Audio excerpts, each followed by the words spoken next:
My main occupation at the moment is spiritual mentoring, which usually involves helping my clients developing an earth-based or otherwise alternative spirituality that is satisfying and expressing the things that are most important to you when it comes to religion and spirituality. So today I thought I would make a relatively quick video that would outline 5 key areas that you might want to think about, journal about, ponder upon if you are in the process of either developing a spiritual practice for the first time or transforming or overhauling your spirituality. I made a 4-part series called Paving Your Own Path on this topic before in the past. Many of you will be familiar with this, and I'll link that up above or down below so that you can find that if you haven't seen it. I'm probably going to remake that series at some point, but I wanted to make a quicker video that would give a more generalized overview and give you an updated insight into my current take. I'm going to structure this as 5 different questions that you should ask yourself, because I think that this is the best way to start a dialogue with yourself and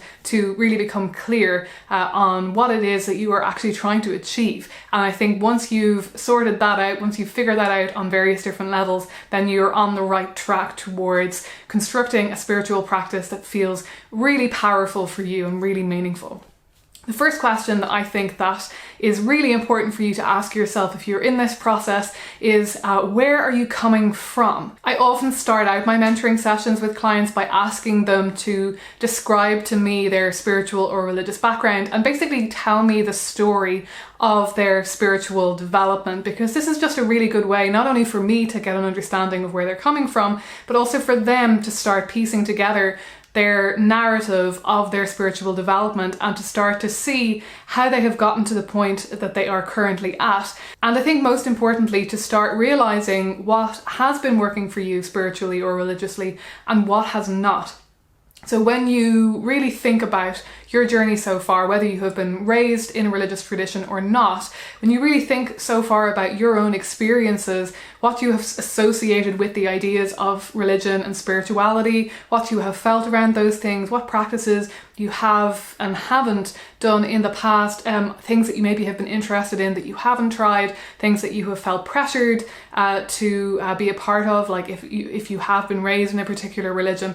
I think it's really good to get all of that out, and preferably in writing, preferably handwritten. I'm a big advocate of handwriting and at least writing down in some form all of these things, because it really helps to clarify everything that's coming up in your head. I think the more that you get all of this stuff on paper and start to be able to see it laid out as a story, the more you start to understand, like I say, how you've gotten to where you are and where it is that you want to go next. I think one of the main things that you want to focus on during this process as well is to start asking yourself, how has this interest in spirituality developed in me? Has it always been there? Is it new? If it is new, what has brought it about? What has triggered it? What has been the catalyst in my life for me to want to start doing this now at this time, at this point? I think that's going to give you a really strong foundation for moving forward. The second question you want to ask yourself is, where are you now? And by that I mean, where are you in terms of your worldview? Where are you in terms of your cosmology, in terms of your big picture thinking,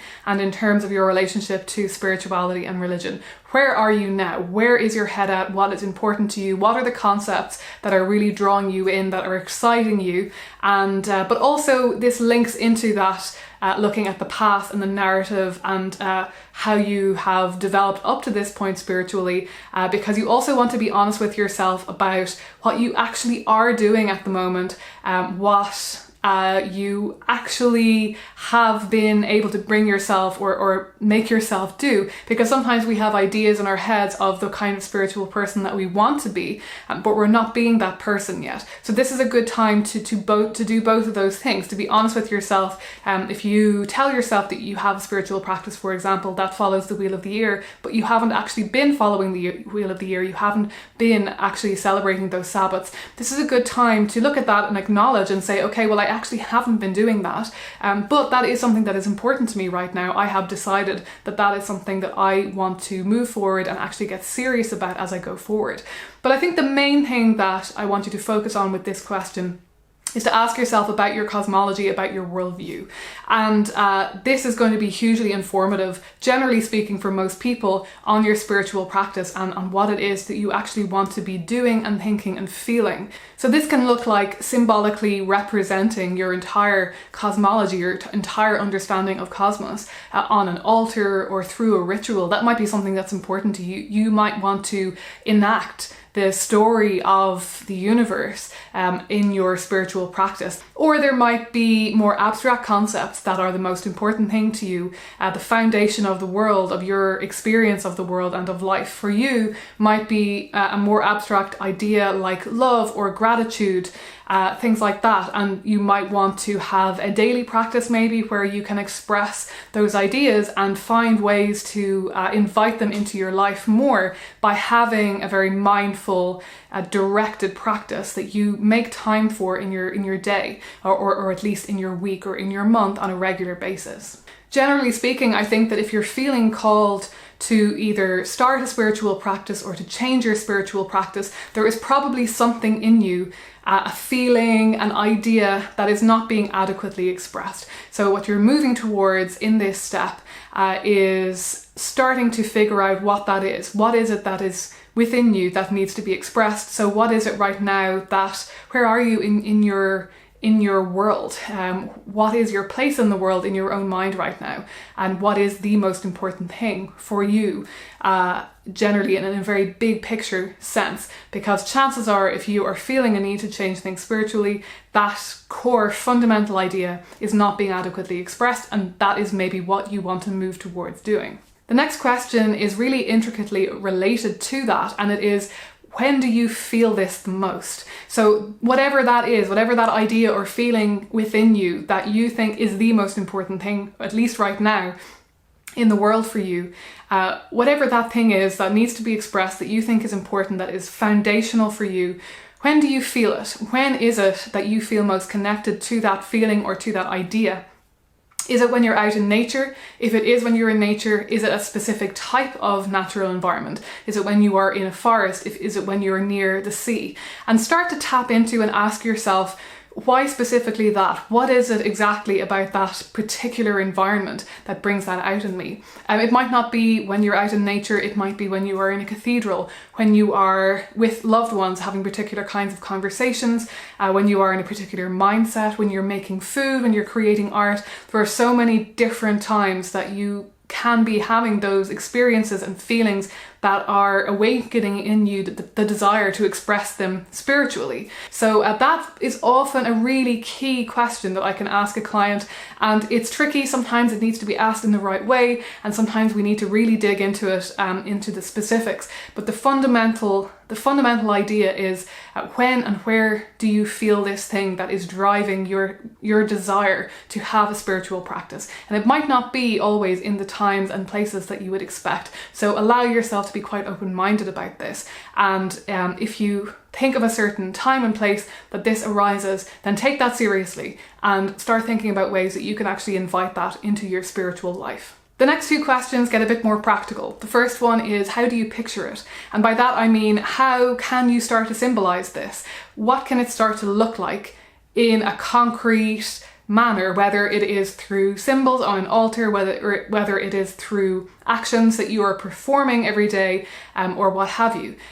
Generally, with a spiritual practice, we are embodying an idea, we are embodying a feeling, and that is what we're trying to move towards. We are trying to move towards either a visual representation or an embodied physical movement, something that you are actually performing, and preferably a relationship between the two.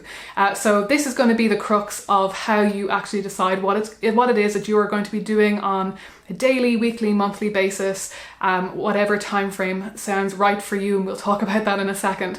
But yeah, this is the fundamental idea, and you might want to start just with one thing. You might want to start, or maybe two.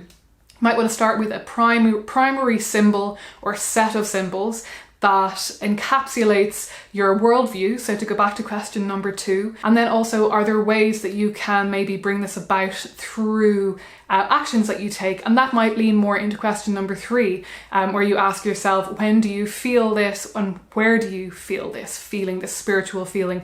And are there actions that you can take and ways that you can interact with an altar or an image, or even just with nature or your garden? Are there specific actions that you can take that will more readily bring this feeling about? And that might be actions of gratitude. You might offer libations or offerings like candles. It might be an offering of connection, a symbolic connectedness between you and this idea. There are so many different ways that this can be brought about. And then finally, a really pragmatic one. How often do you want to do it? How often do you think that you want to be taking on this particular spiritual practice? And over time, you might build on this. You might develop more types of rituals and more elaborate and more simple rituals. You might have a daily practice and a monthly practice, a Sabbath practice, a bi-weekly practice. You might have different layers of your practice, but I think the best place to start is with whatever feels the most important to you. And the most important thing for you might be to have elaborate rituals at every Sabbath on the points of the Wheel of the Year. If you don't know what the Wheel of the Year is, I'm sure I can find either a video or a blog post of mine to link either up here or down below, just to give you the fundamental if that's not something that you're familiar with. But yeah, that might be the main thing that you want to do. You might just want to have every 6 weeks a big celebration, a big ritual, something grand and exciting. Or you might want to do something small every day. You might want to come to the altar, meditate, do a small gratitude journaling or self-love journaling practice, or hold a crystal, draw a tarot card, whatever. And that will probably be a lot more simple if you're doing it every day. But think about that. Think about what it is that you most urgently wanting to do, and how often does it make sense for you to do that. And if you feel it's important for you to be doing something every day, then you might have to scale back your expectations a bit and start with something very simple. And like I say, you can always build on that in the future. But I hope that these 5 questions, these 5 ideas will give you a good foundation and somewhere to start. If you do want to talk about this with me one-on-one over Zoom, then you absolutely can. You can book a mentoring session with me and get some help and guidance and someone to bounce ideas off. I personally find that really helpful for everything in my life. I always need to bounce ideas off other people and get feedback and guidance from people who might have more expertise than me. I love doing that. So if that's something that you're interested in, then yeah, you can either just send me an email to ask me a question about the mentoring process, or you can book it over on Anya Orga, but all of that will be linked in the down bar if you're interested. So thanks a million for watching. I really hope that this has been helpful for you and gives you a good starting point if you're on this particular